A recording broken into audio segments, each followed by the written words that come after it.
Assalamualaikum warahmatullahi wabarakatuh. Salam sejahtera untuk kita semua. Para pelajar Indonesia yang hebat, Ibu akan menyampaikan materi PPKN yang berjudul Upaya Menyelesaikan Masalah yang Muncul dalam Keberagaman Masyarakat Indonesia.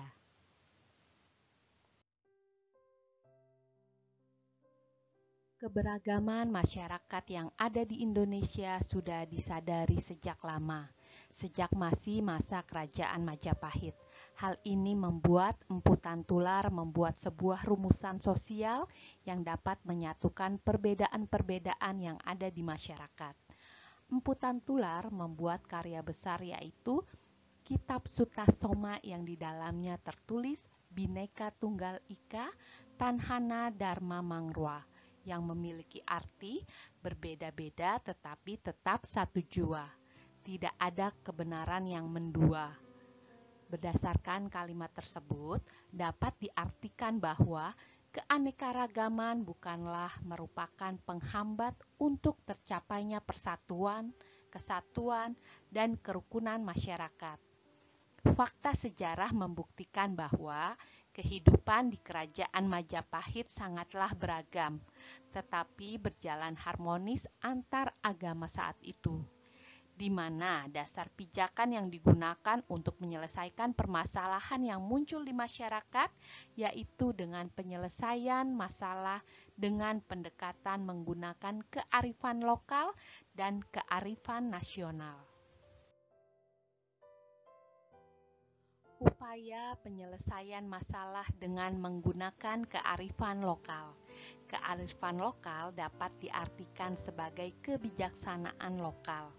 Kearifan lokal adalah identitas atau kepribadian budaya sebuah bangsa yang menyebabkan bangsa tersebut mampu menyerap bahkan mengolah kebudayaan yang berasal dari luar atau bangsa lain menjadi watak dan kemampuan sendiri.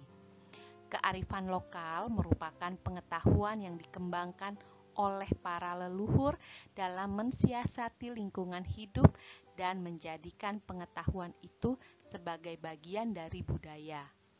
Banyaknya suku bangsa di Indonesia memiliki sisi negatif dan sisi positif. Sisi negatif dapat menjadi pemicu munculnya disintegrasi sosial, sedangkan sisi positif memperkaya khasanah kebudayaan nasional.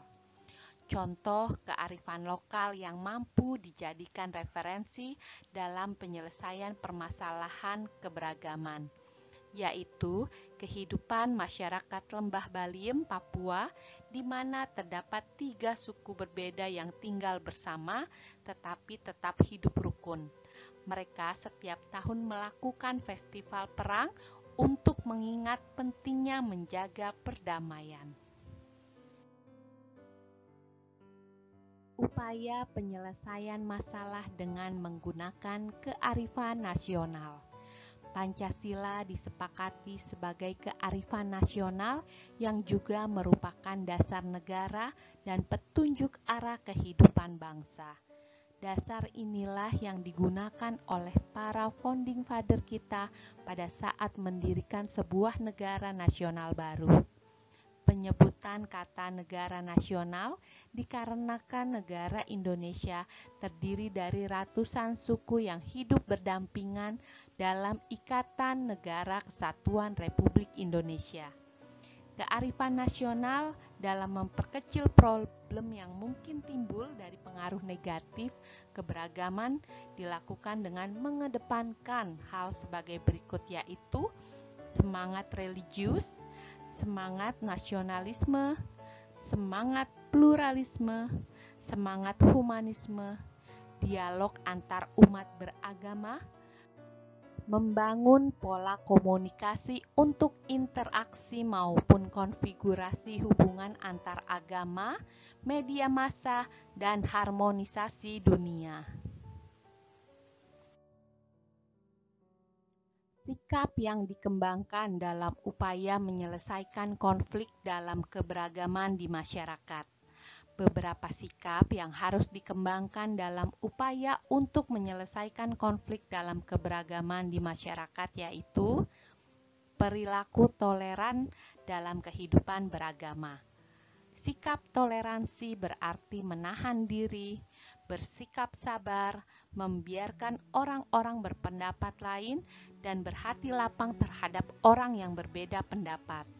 Dalam kehidupan beragama di Indonesia, negara menjamin warga negaranya untuk menganut dan mengamalkan ajaran agamanya masing-masing.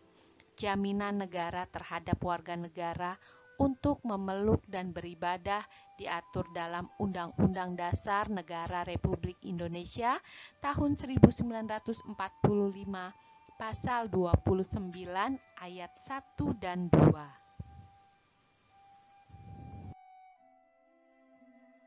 Bentuk perilaku kehidupan dalam keberagaman agama diantaranya diwujudkan dalam bentuk menghormati agama yang diyakini oleh orang lain, tidak memaksakan keyakinan agama kita kepada orang yang berbeda agama, bersikap toleran terhadap keyakinan dan ibadah yang dilaksanakan oleh orang yang memiliki keyakinan dan agama yang berbeda, melaksanakan ajaran agama dengan baik, tidak memandang rendah dan tidak menyalahkan agama yang berbeda dan dianut oleh orang lain.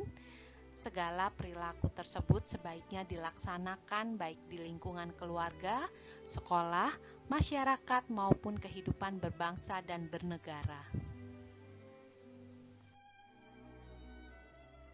Perilaku toleran terhadap keberagaman suku dan ras di Indonesia.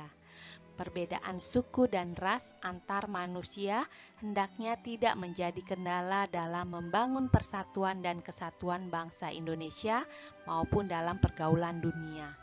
Kita harus menghormati harkat dan martabat manusia dengan mengembangkan semangat persaudaraan dengan sesama manusia dan menjunjung tinggi nilai-nilai kemanusiaan.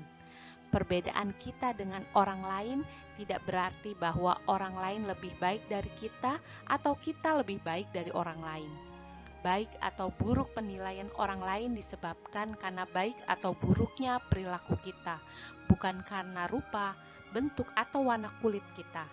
Oleh sebab itu, kita semua mesti berperilaku baik kepada semua orang tanpa memandang berbagai perbedaan yang ada.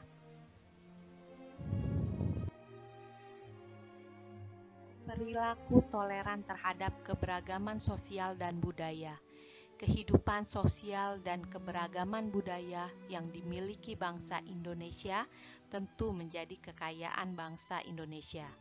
Sebagai penerus bangsa, generasi muda harus bersemangat untuk memelihara dan menjaga kelestarian kebudayaan bangsa Indonesia dengan melaksanakan hal-hal sebagai berikut, yaitu mengetahui keanekaragaman budaya yang dimiliki bangsa Indonesia, mempelajari dan menguasai salah satu budaya sesuai dengan minat dan kesenangannya, merasa bangga terhadap budaya bangsa sendiri, menyaring budaya asing yang masuk ke dalam bangsa Indonesia.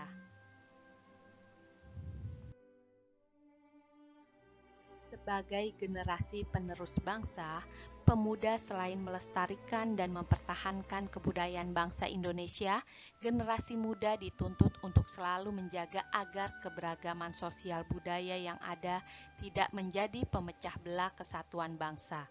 Oleh karena itu, untuk menghindari terpecah belahnya bangsa, generasi muda harus menghindari hal-hal berikut, yaitu sukuisme, yaitu sikap yang menganggap suku bangsa sendiri yang paling baik. Akibatnya akan selalu mementingkan suku sendiri dan mengabaikan kepentingan bersama. Chauvinisme, yaitu sikap yang hanya mengunggulkan bangsa sendiri dan merendahkan bangsa lain. Ekstremisme, yaitu sikap keras mempertahankan pendirian dengan berbagai cara walaupun melanggar peraturan yang berlaku di sebuah negara. Provinsialisme, yaitu sikap yang selalu mendahulukan kepentingan provinsinya sendiri tanpa memperdulikan kepentingan yang lebih besar, yaitu kepentingan negara. Upaya penyelesaian permasalahan sosial budaya. Strategi dalam upaya menyelesaikan permasalahan yang muncul dalam bidang sosial budaya tentu perlu ada peran serta dari seluruh lapisan masyarakat yang dikoordinasikan oleh pemerintah terkait. Upaya meningkatkan kesejahteraan sosial dapat dilakukan dengan membangun ketahanan sosial yang mampu memberi bantuan penyelamatan dan pemberdayaan terhadap penyandang masalah kesejahteraan sosial. Terciptanya kerukunan hidup bermasyarakat dan membangun peradaban bangsa dapat dilakukan dengan mengembangkan dan membina kebudayaan nasional bangsa Indonesia yang merupakan warisan budaya leluhur bangsa.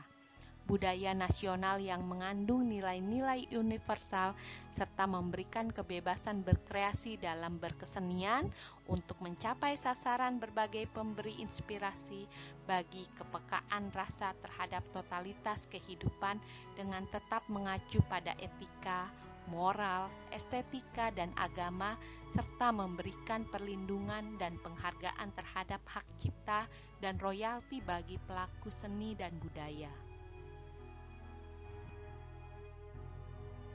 Menciptakan media komunikasi dan informasi serta media massa yang kreatif, inovatif, dan edukatif yang memuat keberagaman jenis kesenian sehingga dapat digunakan untuk meningkatkan moralitas agama serta kecerdasan bangsa.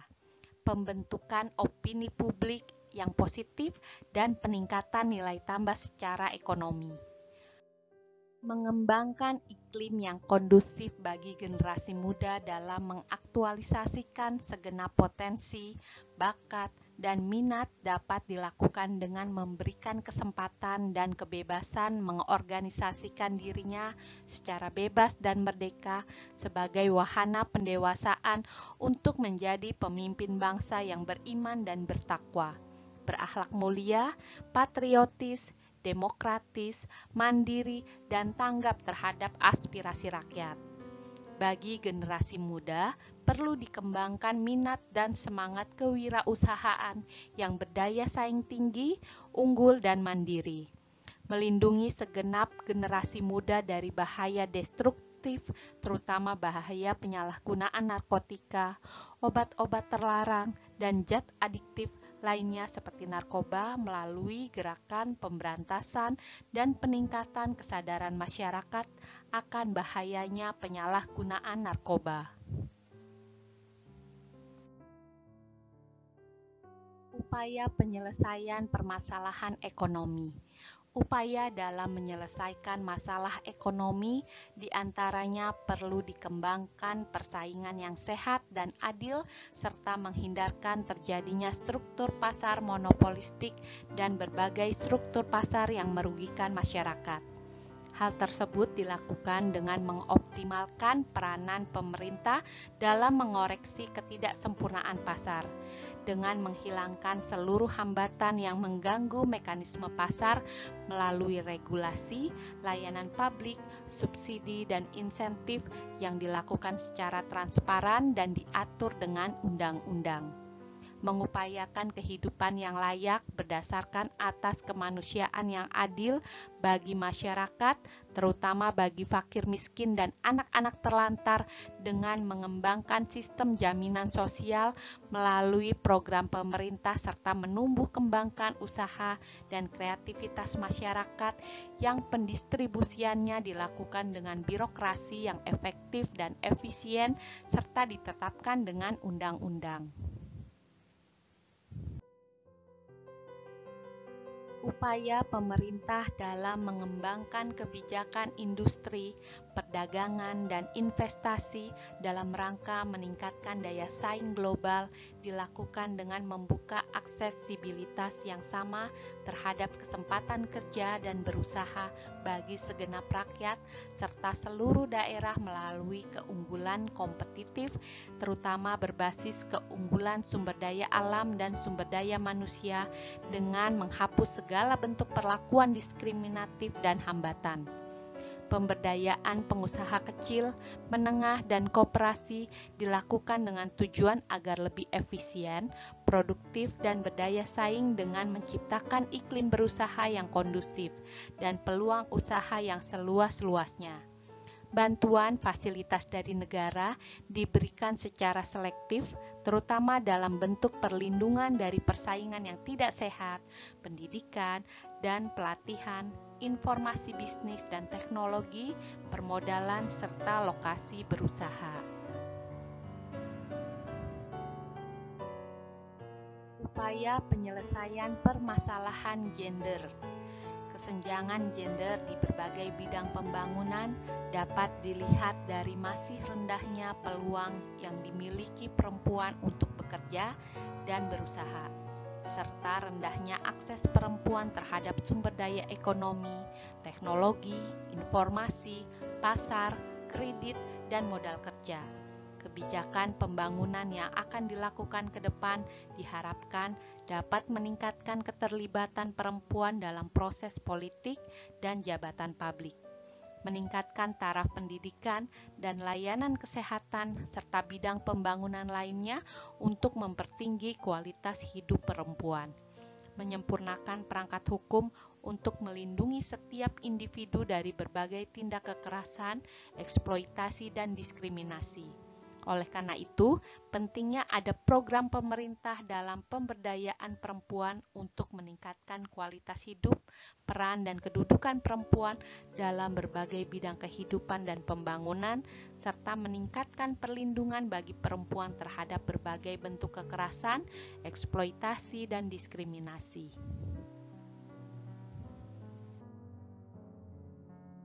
Ada banyak hal yang bisa dilakukan untuk meningkatkan kualitas pemberdayaan kaum perempuan, diantaranya sebagai berikut: melalui jalur pendidikan, baik formal maupun informal, terciptanya kemitraan yang baik antara laki-laki dan perempuan, baik di ranah publik maupun domestik, dengan memiliki persepsi yang sama tentang dimensi perbedaan dan persamaan.